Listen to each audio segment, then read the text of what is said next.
大家好，咱们这一堂课教同学们矩形工具的使用，快捷键呢是 IEC。首先我们打开 CD， 给大家看一下矩形工具在我们这个绘图工具栏的第5个命令啊。那么呢，我们在画矩形的过程中，可以呢直接选择这个命令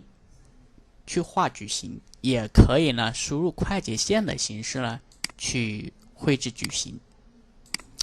选择命令出来之后，可以直接在画面当中呢直接画出随机的一个矩形啊。输入快捷键 IEC 空格，也可以呢随机画出一个矩形出来。但是如果说我们需要画一些固定长度还有呢固定宽度的这种矩形的话，那么就需要呢去做一些相应的命令设置。举个例子，我们呢先输入快捷键 IEC 空格，在我们这个绘图命令栏里面选择一个点。那选好一个点，我们第二个点实际上呢就是决定我们这个矩形的大小了。但是呢，我们第二个点呢先不点，我们呢直接在命令栏底下去选择这个尺寸，快捷键呢是 D， 也就是说我们在当前命令下输入一个字母 D， 按一下空格键，这个时候的话呢就可以去指定我们这个矩形的长度了。比如说我们现在把这个长度呢指定为500，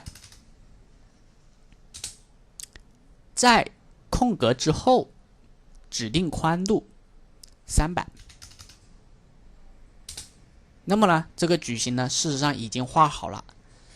非常小，那是因为我们画面的这个视图画面呢非常大导致的啊。然后呢就是可以定出我们这个矩形的这个方向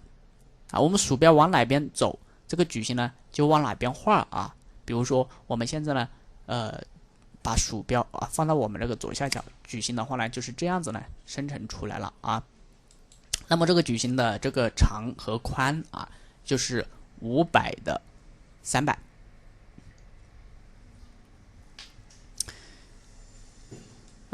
如果说咱们的这个矩形在绘制的过程中我们还需要做一定的这个倒角的或者说圆角的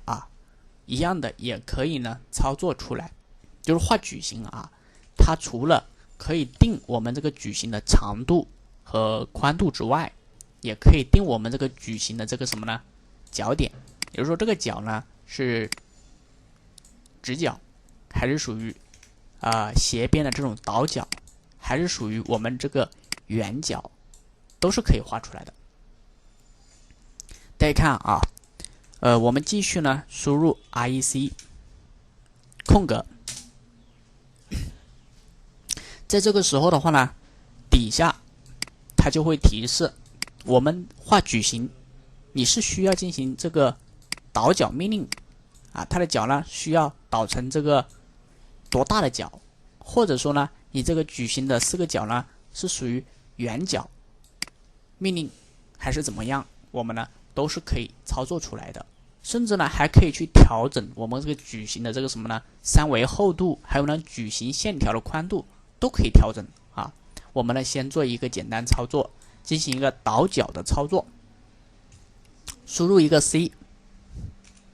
我们这个命令底下倒角命令后面呢有一个小括号，然后呢有个 C， 实际上就是让你呢对吧，如果说需要倒角的话，你可以呢直接在这里呢输一个 C 命令，也可以呢直接在这里呢光标在这里呢选命令，都是可以的好，空格出来之后咱们呢倒角的这个距离是啥意思呢？就是说我要倒一个角的话，那这一段距离呢你倒了多大的距离，然后呢这一段距离呢你导了一个多大的距离。比如说我们把这个距离呢导到100，第二段距离呢也导到100，空格，然后再画矩形，指定第一个角点啊，我们在屏幕当中点一下啊，大家看到没有？那么现在画出来这个矩形的话呢，它这个角啊就被我们导了一个100乘以100的这个边去了啊，被我们导了一个100乘以100的这个边去了，而且呢4个角呢都被我们导了一个角，对吧？如果说我们要对于这个矩形进行圆角的话，其实呢也是一样的道理。大家看啊 ，REC 啊，我们呢输入一个 F。把这个圆角的这个半径啊，比如说给个50，然后呢画这个矩形的时候，大家看到没有？那这个圆角的这个半径啊，就是50的一个角啊，半径就是一个50的角，画出来矩形4个角呢都是50的啊。那么我们下一次再画矩形的时候，你会发现呢，每一个矩形呢都是这样圆角的。如果说我想恢复成这样一个直角呢，那需要你啊重新输入 REC 的时候，对吧？把这个圆角的半径呢给它调回来，也就是说再次输入个 F， 把这个圆角半径呢还原成0。那么这个时候画矩形的话，它就是直角了啊。所以说咱们啊在画矩形呢就有着这样一个特点啊，画直角的矩形、倒角的矩形，还有呢圆角的矩形。或者说呢，我们需要画这个，对吧？画矩形的时候需要有一定的这个角度啊，还可以呢对矩形呢进行旋转。但你也可以画完出来之后呢再旋转啊。比如说我们输入一个 REC， 哎，画这个矩形，但是呢画的过程中呢输入一个 R， 给它一个角度。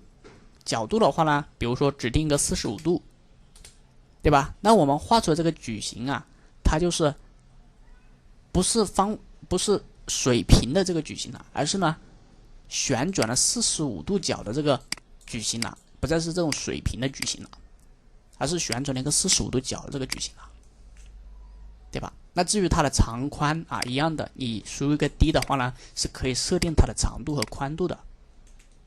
啊。这个呢就是绘制矩形的这个方法了。